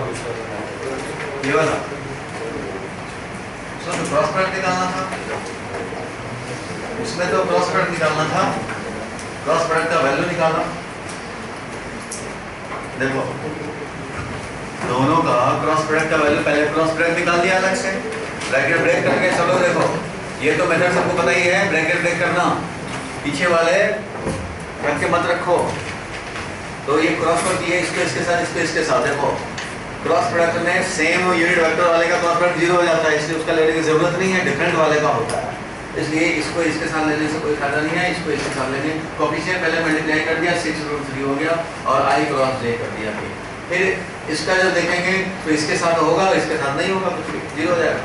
तो इसके साथ लिखेंगे तो -2√3 और 3, तो -6√3 हो गया। कोफिशिएंट्स पहले हिसाब कर लिया और उसके बाद j क्रॉस i करना है। तो j क्रॉस i क्या होता है? माइनस क्या होता है, इसलिए लिख दिया और ये दोनों मिलकर के हो गए 12√3i। ठीक है, वैल्यू हमें जो चाहिए 12√3, क्योंकि वैल्यू ही यूज होता है। साइन थीटा निकालेंगे तो a क्रॉस b का वैल्यू डिवाइडेड बाय ये मिला और वैल्यू निकालेंगे, इसका वैल्यू और इसका वैल्यू। ये क्या करेंगे इसके बाद? तो ये कैलकुलेट करके तुम्हारे फ्रेंड ने बताया कि आया, तो इससे मिल गया। कितने लोग समझे आपको? सब समझ चुके हैं। तो ये ऑब्जर्वेशन मेथड हमेशा नहीं काम करेगा। चलो अब हम लोग देखेंगे finding cross product. Cross product का डायरेक्शन मान लो हमें ये वेक्टर है 3i + 2j - k, b है 2i - j + k। a cross b निकालना है। तो a क्रॉस b निकालने का फॉर एग्जांपल फिजिक्स में एक फॉर्मूला है, टॉर्क होता है r क्रॉस f। r में क्रॉस प्रोडक्ट लेते हैं फोर्स के साथ तो टॉर्क बनता है, चैप्टर 7 में आएगा। लेकिन अभी के लिए मैं बोल सकता हूँ कि अगर r वेक्टर हो और ये f वेक्टर हो तो हमें r क्रॉस f निकालना है टॉर्क निकालने के लिए। Find torque which is r cross f। तो उसमें क्वेश्चन आएगा टॉर्क निकालना है, तो r वैल्यू गिवन है, फोर्स वैल्यू गिवन है, r क्रॉस f निकालने पड़ेंगे, मिल जाएगा हमें टॉर्क का वैल्यू। समझ गए? तो फिलहाल अभी ये a क्रॉस b निकालने हैं, a वेक्टर भी गिवन है और b वेक्टर भी गिवन है, a क्रॉस b का वैल्यू चाहिए। तो इसके मेथड दो हैं। देखो जो अभी तक किया हम लोगों ने, क्रॉस प्रोडक्ट निकालने हैं a क्रॉस b, तो क्या लिखोगे? 3i लिखना मत बोलो भी, 3i + और क्रॉस प्रोडक्ट लेंगे किसके साथ? अब ये क्रॉस प्रोडक्ट लेने के लिए हम लोग तैयार हो जाएंगे i को j के साथ करने के लिए और k के साथ, क्योंकि i का i के साथ कोई फायदा नहीं है, ये हो जाएगा। अब बताओ ये कोफिशिएंट पहले मल्टीप्लाई करेंगे, 3 × -1 -3 हो गया, -3 ये हो गया और i क्रॉस j। फिर अब इसका इसके साथ करेंगे, यहाँ 1 है यहाँ पे 3 है, तो +3 तो हो गया i cross k। i cross k क्या होता है? i क्रॉस k करना भाई, i क्रॉस k मतलब उल्टा आ गया, उल्टा आओ चाहे जंप मारो। i बाद j के बाद क्या होता है? जंप मार दिया, बात वही है, जंप मारा मतलब उल्टा हो, उधर से पकड़ लिया। तो i क्रॉस हम लोग का i क्रॉस k निकाला, तो i क्रॉस k = -j। अब देखो इसके बाद अब इसका काम करेंगे, तो इसका तो इसके साथ करेंगे और इसके साथ करेंगे, इसके साथ तो 0 हो जाएगा, j को j के साथ 0 होता है, इसलिए इसका हो गया 2 × 2 क्या मिला? 4 और j क्रॉस i भाई लिखो मत, अभी सब हेल्प करेंगे इधर। j को और k के साथ करेंगे तो 2 × 1, कोफिशिएंट तो 2 है, j क्रॉस k i क्या है? ये हो गया, इसका काम हो गया सेकंड वाले का। अब थर्ड वाले का, तो थर्ड वाले का किसके साथ करोगे भाई? इसके साथ और इसके साथ, दो के साथ ही हो पाएगा इसका। तो इसका बताओ क्या हो जाएगा? -1 और 2, तो -2 हो गया और K क्रॉस I क्या होगा? और अब ये -1 इंटू ये -1 क्या हो जाएगा? और ये K क्रॉस है ठीक है। अब इसके हिसाब से अब I वाले को एक साथ करोगे, J वाले को एक साथ करोगे। I वाला एक यहाँ है, I वाला एक यहाँ है, और तो पेंडिंग है, दो ही जगह है। तो ये क्या हो गया? 2I कैप और -I कैप। J वाला देखोगे यहाँ पे है और J वाला यहाँ 3 -3 आएगा -2 यानी और -3 के कैप और -4 के कैप इस तरह से मिल गया 3 और 4 7 के कैप। ये हो गया A क्रॉस B। कितना काम करना पड़ा वो तो देख लीजिए, कितना करने पड़ते हैं। लेकिन इसका एक दूसरा भी मेथड है। दूसरा मेथड स्कूल वाले कराते हैं जनरली। ये वाला भले ही कम लोग कराते हैं स्कूल में, लेकिन ये सेकंड वाला मेथड डिटरमिनेंट मेथड है। भाई बोलो मत बीच में, हमारी टेस्ट में निकल जाएगा। A क्रॉस B निकाल रहे हैं तो A क्रॉस B होता है डिटरमिनेंट में I cap J cap K cap, और A के जो कोफिशिएंट है देखो ध्यान से कैसे लिख रहे हैं।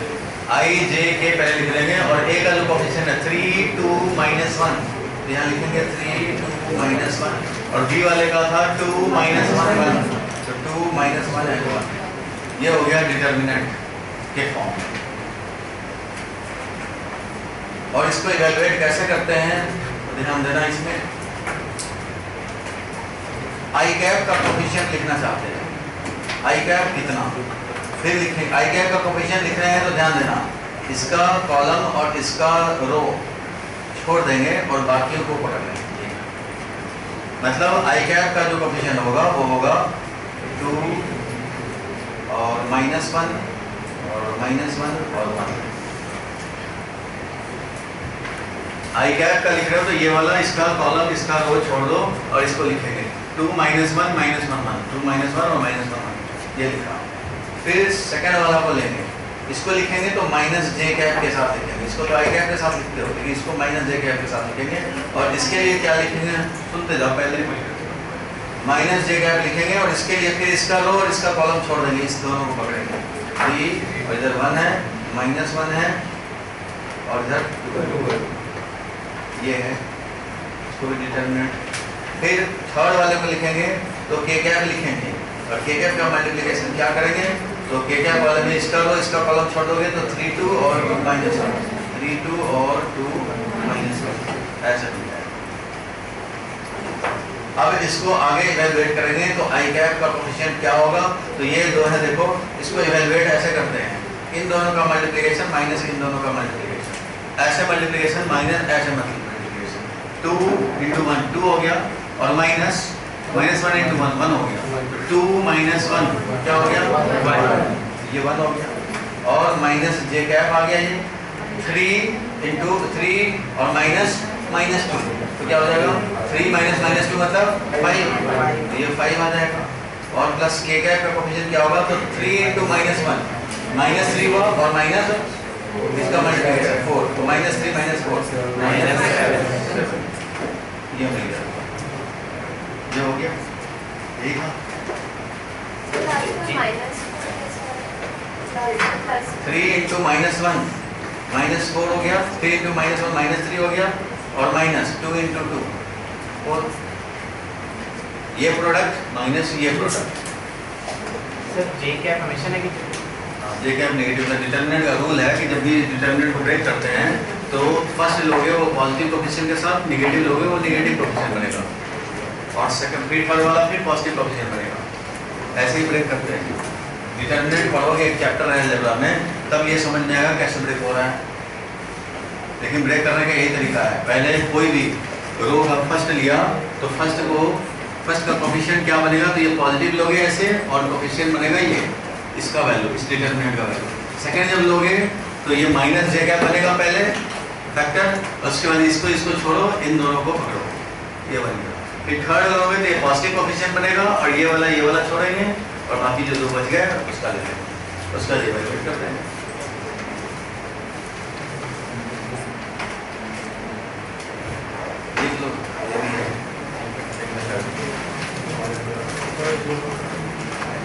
थको मत भाई। थोड़ा नीचे हो जाएगा। बस यही था भाई, क्रॉस प्रोडक्ट निकालना।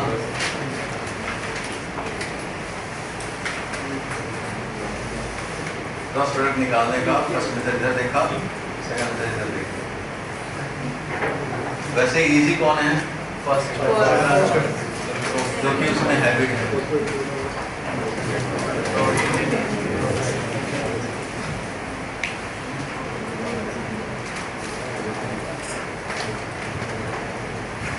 जैसे भी करो,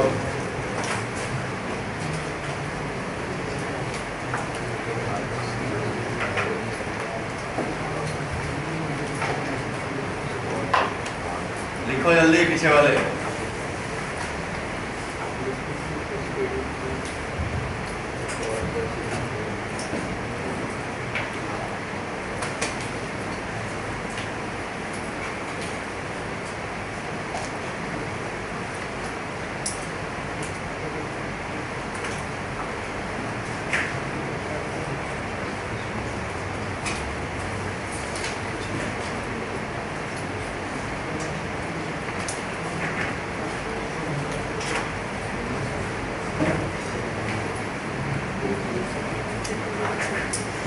पेन दिया था क्या?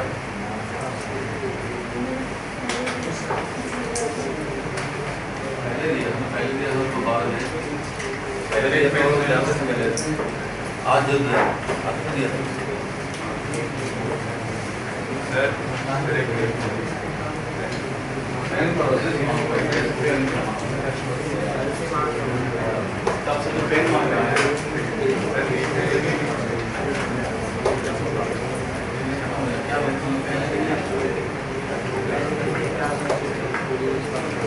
कॉपी दिखा भाई।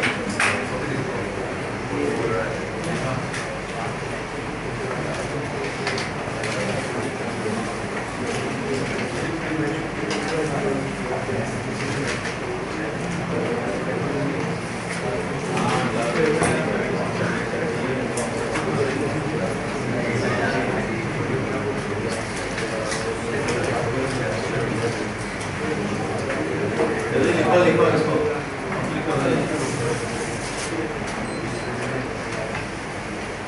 लिख ले भाई, उसका क्लास पास देते रहना। लिख ले दोनों में चढ़।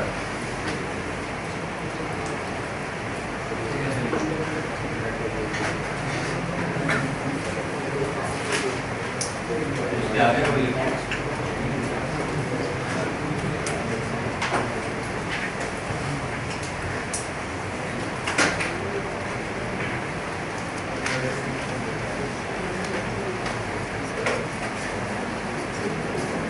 डिटरमिनेंट मेथड स्कूल वाले बताएंगे। वैसे इसको ब्रेक करने का और भी मेथड होता है, लेकिन मतलब डिस्कस करना ठीक नहीं है। मेथड तो है जो आप पढ़ोगे मैथ्स में। अभी के लिए यही है, आई जे के आपको क्रॉस प्रोडक्ट निकालने हैं। जो भी आई का कोफिशिएंट है वो ऐसे डाल दो, ए क्रॉस बी निकाल लेते हैं। तो पहले तो आई जे लिख दो, ए के कोफिशिएंट लिखो, बी के कोफिशिएंट लिखो, और उसके बाद शुरू हो जाओ। इस पर इवेलुएट कर दो, मिल जाएगा। इवेलुएट करने के लिए जिसका सिलेक्शन किया हो उसका रो और उसका कॉलम भूल जाओ, बाकी जो बचे हैं उसको लिखना करते हैं। सेकंड वाले को जब लिखेंगे तो ये कोफिशिएंट नेगेटिव बनेगा। क्या बनेगा? Negative coefficient. इसके रो कॉलम भूलेंगे और ये वाला दोनों रख देंगे। थर्ड वाला भी वैसे ही लेंगे और इसका फिर इवेलुएट करने में ये वाला मल्टीप्लाइड माइनस ये वाला मल्टीप्लाइड, इधर वाला मल्टीप्लाइड माइनस इधर वाला मल्टीप्लाइड, ऐसे करते हैं तो मिल जाता है। चलो क्रॉस प्रोडक्ट निकालना समझ गए। वैसे ब्रैकेट ब्रेक करने वाला भी इजी है, इजीली काम कर सकते हैं। एप्लीकेशन नंबर 2 लिखो।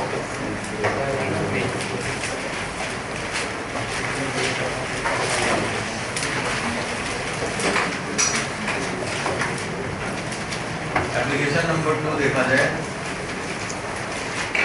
टू प्रो और सो क्या दिखाने के लिए क्रॉस प्रोडक्ट यूज होगा? टू वेक्टर्स लीनियर या पैरेलल।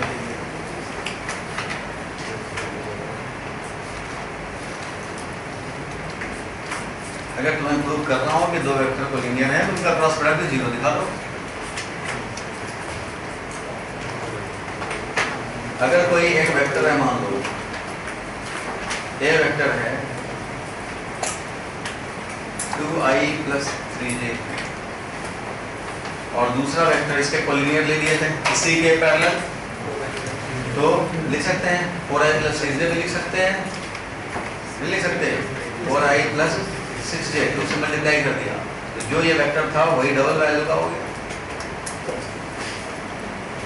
तो इस कंडीशन में इन दोनों का बीच का एंगल क्या आना चाहिए? 0।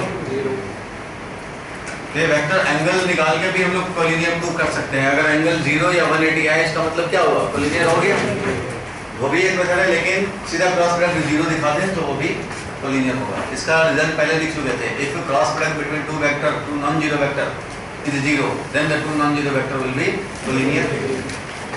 तो यहाँ पे लिखो to prove or show two vectors collinear, so that their cross product, so that the cross product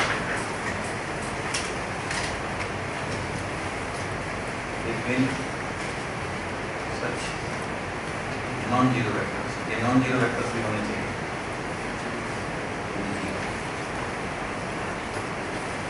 ये दिखाना होगा कि ऐसे non-zero vectors के cross product 0 वेक्टर है।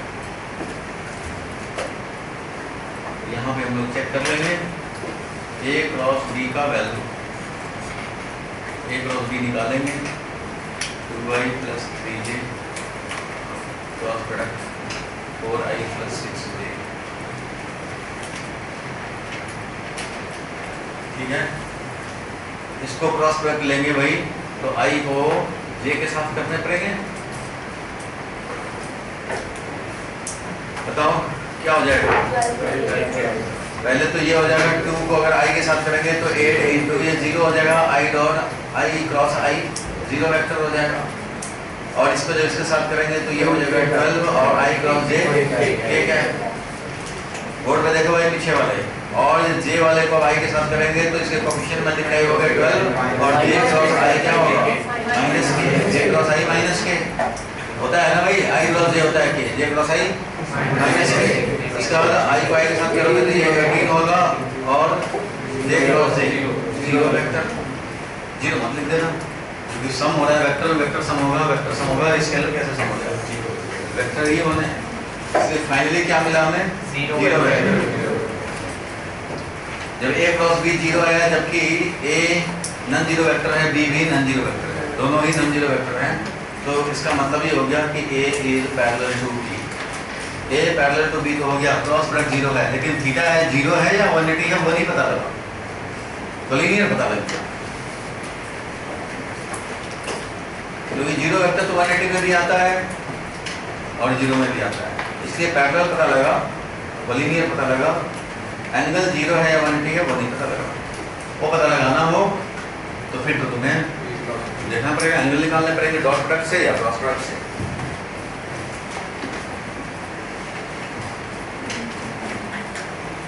कितने लोग समझे? सब समझ गए? खड़े हो जाए एक बार।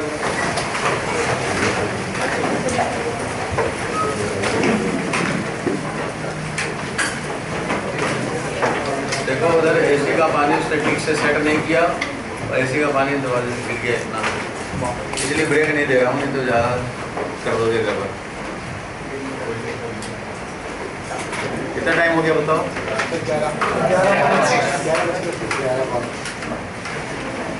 तो अब तो 15-20 मिनट पढ़ा के छुट्टी कर दिया जाए, क्या ब्रेक देना? हाँ पीछे वाले को ब्रेक की ज़्यादा ज़रूरत है, क्यों?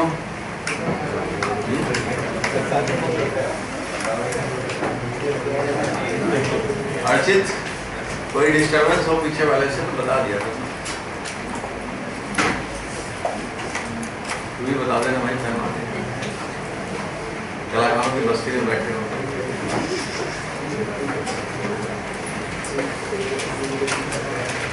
कुछ लोग जन्म से ही कलाकार होते हैं, कुछ लोग कर्म से। क्या हो गया? जब जन्म से बोला तो कुछ सीधा खड़ा हो गया और ज़्यादा मैं हूँ। चलो बैठ जाओ। अब थोड़ा देखेंगे हम लोग क्रॉस प्रोडक्ट का ज्योमेट्रिकल मीनिंग। क्रॉस प्रोडक्ट का और एप्लीकेशन हम लोग समझ सकते हैं, लेकिन उसके पहले इसका ज्योमेट्रिकल मीनिंग जानने पड़ेंगे। लिखो geometrical meaning of cross product. वो वेक्टर क्लियर रहेगा तो फिर फिजिक्स में प्रॉब्लम नहीं आएगी। लिखो geometrical meaning of cross product.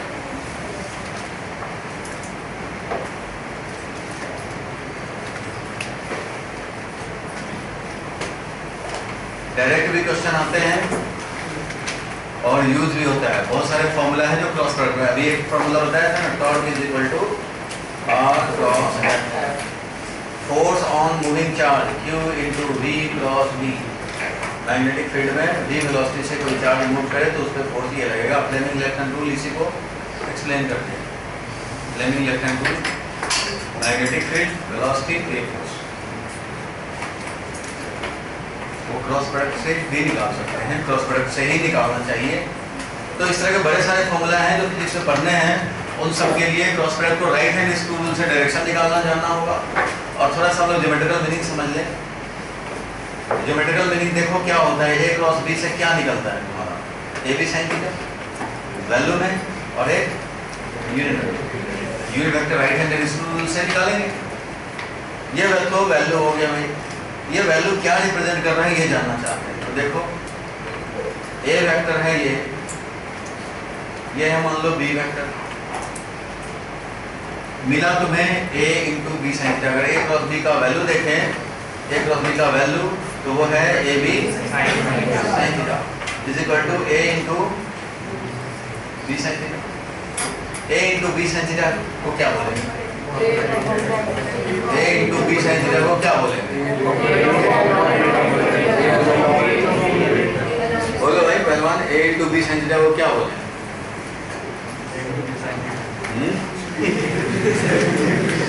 क्या बोलेंगे? थोड़ा कॉमन सेंस लगाओ। ये क्या रिप्रेजेंट कर रहा है? a into B sine theta. Component तो नहीं रिप्रेजेंट कर रहा।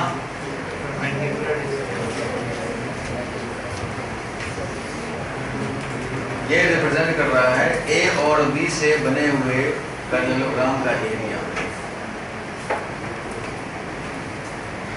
a और b से बने हुए पैरेललोग्राम का ये एरिया रिप्रेजेंट कर रहा है। कैसे? a है a का वैल्यू और b साइन थीटा ये है पैरेलल साइड के बीच का डिस्टेंस, परपेंडिकुलर डिस्टेंस। बताओ पैरेललोग्राम का एरिया क्या होता है? Base into height. चलो ये बेस है और ये क्या है? हाइट है। हाइट मतलब दो पैरेलल जो हैं, पैरेलल जो हैं उनके बीच का सेपरेशन। तो ये b है वेक्टर, ये a है, तो ये b साइन थीटा है। ये b साइन थीटा हो गया। इसलिए ये क्या होगा? तो ये वैल्यू है एरिया ऑफ द पैरेललोग्राम। तो geometrically area of the parallelogram represent कर रहा है ये। और ये भी बोल सकते हैं, लिखो मतलब ये a और b से बना हुआ ट्रायंगल का एरिया का डबल। पैरेललोग्राम का एरिया क्या होता है? एरिया ऑफ ट्रायंगल से डबल। इसलिए इसको ये भी बोल सकते हैं a और b से बना हुआ ट्रायंगल का एरिया का डबल वैल्यू है, क्योंकि ये b साइन थीटा है। एरिया ऑफ ट्रायंगल क्या होता है? Half into base into height होता है कि नहीं? Half into base into height है, तो बेस तो हमारा a है और हाइट है कितना? b sine theta. हाइट क्या है? b sine theta. इसलिए half into base into sine theta होता है जो एरिया ऑफ ट्रायंगल। तो ये तो सिर्फ बेस इंटू हाइट है। तो बेस इंटू हाइट बोल सकते हैं एरिया ऑफ द पैरेललोग्राम, या फिर double area of the triangle. लिख लो।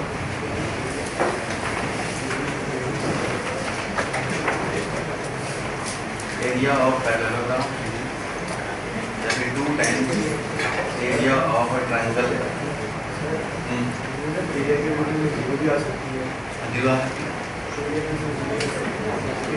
जीरो का उसका मीनिंग क्या होगा? एरिया जीरो होना मतलब दोनों को लिनियर। अभी दिख जाएगा, पहले लिखो इसको।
जल्दी लिखो, बोलो मत बीच में।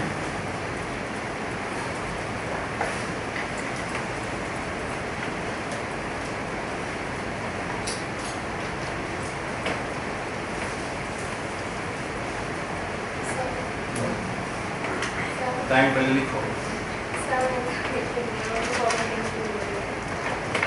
सर ये क्या लिखा है? रिप्रेजेंट द आर क्या लिखा? रिप्रेजेंट द एरिया में area of parallelogram made by A and B used as its adjacent side. It is also equal to double the area of triangle made by A and B, made by vector A and B.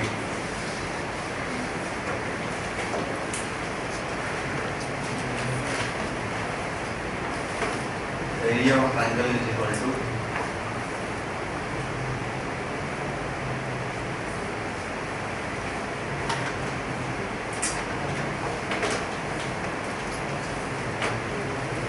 ये result याद रखना।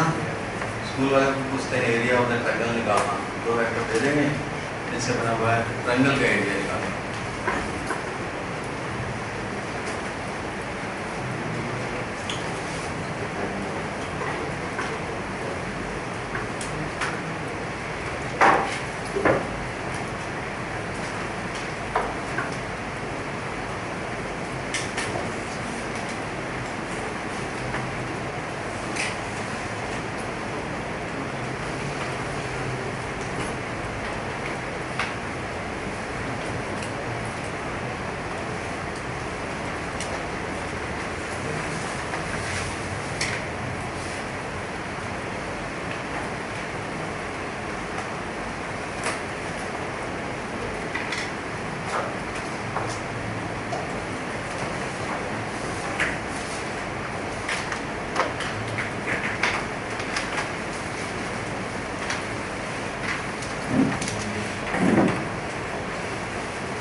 जरूरी नहीं है बिल्ली को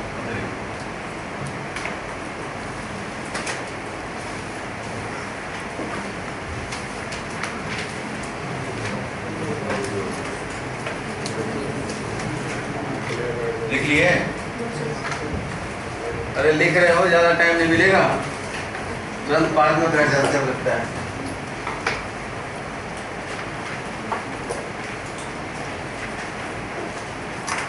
इसलिए अगर ट्रायंगल का एरिया निकालने को पूछे, पैरेललोग्राम का एरिया निकालने को पूछे, तो हम लोग क्रॉस प्रोडक्ट का वैल्यू निकाल के बता देंगे तुरंत।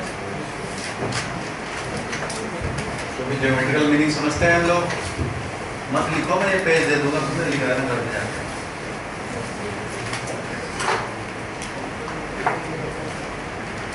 ठीक है, इसलिए एरिया निकालना हो तो भी ये यूज हो जाएगा क्रॉस प्रोडक्ट। और एक और बात, ए क्रॉस बी का डायरेक्शन किधर होता है? लिखना बंद करो। Since A cross B is perpendicular to both A and B, that is perpendicular to क्या?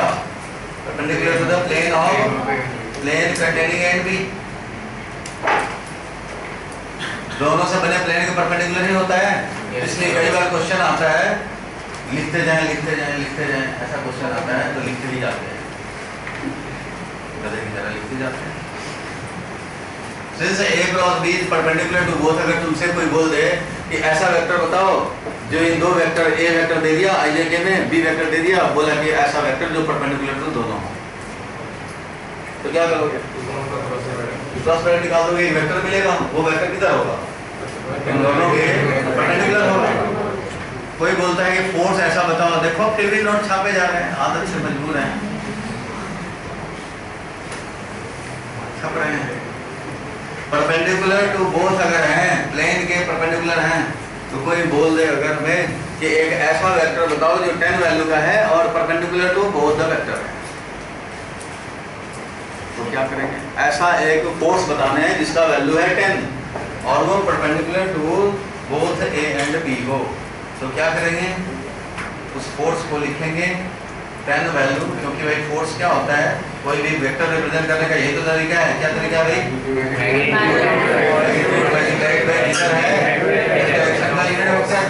तो 10 वैल्यू क्या है और किस डायरेक्शन में है? ये परपेंडिकुलर टू बोथ। इसका मतलब ए क्रॉस बी। अरे तू ध्यान दे रहा है यहाँ पे क्या बोल रहा है? कुछ भी ध्यान नहीं है तेरा, मतलब टॉपिक मान लिया बस। ए क्रॉस बी का मॉड से डिवाइड कर देंगे तो हमें मिल जाएगा यूनिट वेक्टर।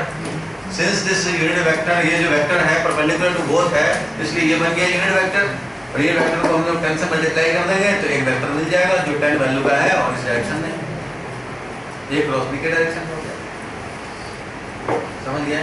इसलिए ये भी एक यूज होगा अगर हमें चाहिए परपेंडिकुलर टू द वेक्टर, दोनों वेक्टर के परपेंडिकुलर हो तो ऐसे तो परेशान हो जाएंगे, कहाँ निकालें, कैसे निकालें, इनके भी परपेंडिकुलर इसके भी परपेंडिकुलर।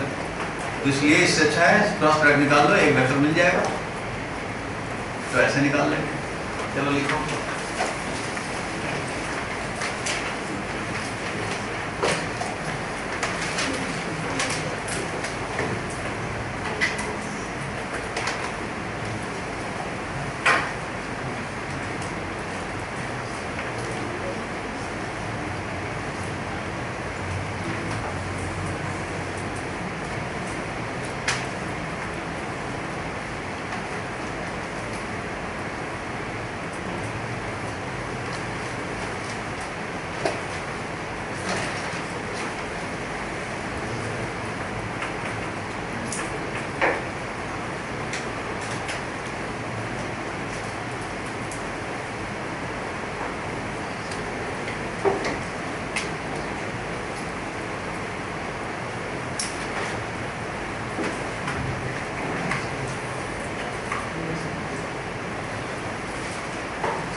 आज के क्लास तक का आएगा आपका टेस्ट में, ये भी क्लास है क्यों नहीं आएगी?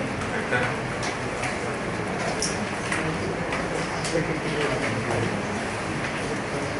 तुम लोग मेहनत करो भाई, मेहनत से डरो मत।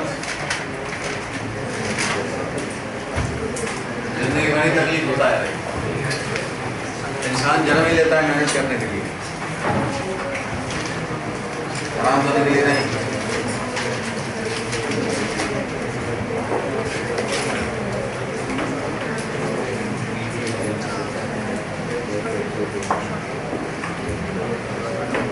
देखो 10-5 मिनट में छोड़ दूंगा भाई, यहाँ तक तो समझ गए? कितने लोग हाथ खाओ? सब समझ गए? चलो ठीक है। अब ये बता दो कि अगर दो वेक्टर कोलिनियर हों तो क्या होगा? क्रॉस प्रोडक्ट 0 होगा? नहीं है। चलो ये वेक्टर ए है, ये वेक्टर बी है, तो इससे ट्रायंगल तो कुछ बनेगा, कुछ एरिया भी होगा। ये ए वेक्टर, ये वेक्टर ए हो, ये वेक्टर बी हो, तब भी कुछ एरिया बनेगा ट्रायंगल का। लेकिन ये वेक्टर ए हो और ये वेक्टर बी हो तो ट्रायंगल का एरिया ट्रायंगल ही नहीं बनेगा। ट्रायंगल का एरिया क्या है? 0। और ए क्रॉस बी क्या होता है? Double of the triangle area. तो ट्रायंगल का एरिया ये 0 हो जाए कोलिनियर के केस में, तो कोलिनियर केस में ये भी 0 होना चाहिए। इसलिए अगर टू वेक्टर्स का एरिया, ये भी सोच सकते हैं कि दो वेक्टर कोलिनियर तब होंगे जब उनसे एरिया इनक्लोज 0 हो। तो एरिया इनक्लोज 0 होने का मतलब है क्रॉस प्रोडक्ट भी 0 होगा। इसलिए क्रॉस प्रोडक्ट 0 होगा तो कोलिनियर हम लोग वैसे भी लिख लिए थे एंगल वाइज सोच करके, अभी एरिया वाइज सोच करके भी बोल सकते हैं, एरिया ही नहीं इनक्लोज हो रहा। तो इसलिए क्रॉस प्रोडक्ट 0 मीन्स लिखो, if क्रॉस प्रोडक्ट का value is 0 then area of negative, क्या बोला? नेगेटिव कहाँ एरिया होगा? पॉजिटिव होता है एरिया, नेगेटिव कहाँ होता है? अभी क्वेश्चन को हल करो, ये बताओ। If A cross B is 0, then area of triangle or parallelogram is 0 and hence A is parallel to B.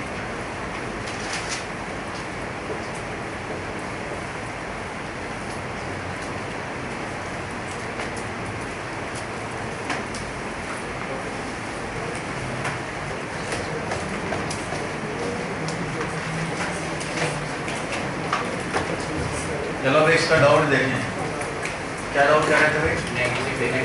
Negative अगर आ जाए, क्रॉस प्रोडक्ट का वैल्यू निगेटिव आ जाए, क्रॉस प्रोडक्ट निगेटिव आ जाए, ठीक है, तो क्रॉस प्रोडक्ट निगेटिव आ जाए तो वो एरिया रिप्रेजेंट नहीं करता। क्रॉस प्रोडक्ट सुनते जाओ, पीछे वाले ध्यान दो, ध्यान दो।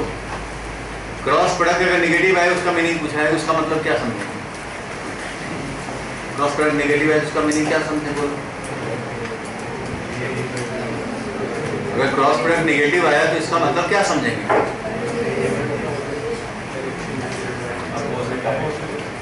क्रॉस प्रोडक्ट नेगेटिव आया तो इसका मतलब क्या है? एरिया नेगेटिव, एरिया तो नेगेटिव होता नहीं। तो इसका कहना है कि क्रॉस प्रोडक्ट अगर पॉजिटिव आता है तो समझ जाते हैं एरिया, जीरो आता है तो समझ जाते हैं एरिया इनक्लोज जीरो है, कोलिनियर हो गया। लेकिन क्रॉस प्रोडक्ट अगर नेगेटिव आए तो क्या होगा? तो क्रॉस प्रोडक्ट नेगेटिव आए तो इसको ऐसे समझोगे, क्रॉस प्रोडक्ट तो एरिया रिप्रेजेंट करता ही नहीं। क्रॉस प्रोडक्ट का वैल्यू एरिया रिप्रेजेंट करता है, क्रॉस प्रोडक्ट तो एरिया नहीं रिप्रेजेंट करता। क्रॉस प्रोडक्ट का मैग्नीट्यूड, और मैग्नीट्यूड कभी नेगेटिव नहीं होगा। क्रॉस प्रोडक्ट का मैग्नीट्यूड मॉड है ना, वो एरिया रिप्रेजेंट कर रहा है। मॉड जीरो हो सकता है, नेगेटिव तो नहीं हो सकता। सो क्रॉस प्रोडक्ट वही एरिया बता रहा है, क्रॉस प्रोडक्ट का वैल्यू बताता है एरिया। अब क्रॉस प्रोडक्ट अगर नेगेटिव आए तो सिंपल समझेंगे कि अपोजिट डायरेक्शन में एक्स एक्सिस मान लो माइनस के कैप आया, -5 के कैप आया क्रॉस प्रोडक्ट, तो समझेंगे 5 वैल्यू का है और जेड डायरेक्शन के अपोजिट में है। नेगेटिव मतलब अपोजिट डायरेक्शन में चल रहा है और वैल्यू उसका है 5, सो एरिया इनक्लोज है 5, मैग्नीट्यूड 5 है, सो एरिया इनक्लोज पैरेललोग्राम का एरिया 5 है और ट्रायंगल का एरिया 2.5 नहीं होगा। a क्रॉस b का वैल्यू मींस किसका एरिया? पैरेललोग्राम का एरिया। ट्रायंगल का एरिया कितना? उसका हाफ। तो अगर a cross b -5 k cap आया तो समझेंगे z डायरेक्शन के अपोजिट में ये वेक्टर आया 5 वैल्यू का, तो ये नेगेटिव जो आया वो डायरेक्शन से एसोसिएट होगा, जो 5 वैल्यू आया वो एरिया ऑफ द पैरेललोग्राम से एसोसिएट होगा और उसका हाफ होगा वो ट्रायंगल का एरिया होगा 2.5। तो नेगेटिव एरिया का वैल्यू नहीं आता, ठीक है, यहाँ तक याद रहेगा। क्या क्या आज देखे हम लोग भाई? तो सबसे पहले देखा था, याद होगा कि वेक्टर में पढ़े क्या क्या, बोर्ड में देखो 2 मिनट 5 मिनट, उसके बाद चले जाना, उसका गप मारते रहना। बोर्ड में खड़े हो गए, रिप्रेजेंट किया, यूनिट वेक्टर देखा, नल वेक्टर देखा, एडिशन हम लोगों ने किया था पहले के क्लासेस में, और एडिशन करने के बाद रिजॉल्व करना देखा। 2 डायमेंशन में रिजॉल्व करना, 3 डायमेंशन में रिजॉल्व करना। रिजॉल्व जब भी करते हैं तो रिजॉल्व करने के मेनी वेज होते हैं, लेकिन हमें कौन सा चाहिए? Rectangular components. क्या चाहिए? रेक्टेंगुलर कंपोनेंट चाहिए, क्योंकि रेक्टेंगुलर होने पे ही x और y और z में रिप्रेजेंट हो पाएगा, और जब तक म्यूचुअली परपेंडिकुलर ना हो तब तक नहीं होगा। ऐसे कंपोनेंट को ही रेक्टेंगुलर कंपोनेंट बोलते हैं। क्या बोलते हैं ऐसे कंपोनेंट को? खड़े हो जाओ भाई, तुम्हें नहीं उसको पीछे वाले खड़े हो जाओ। नाइक नाइक खड़ा हो ना, थप्पड़ लगा लिया अपने आप को एक बार, लगा जोर से, तो पड़ोसी से लगाओ क्या, गिर जाता है ये।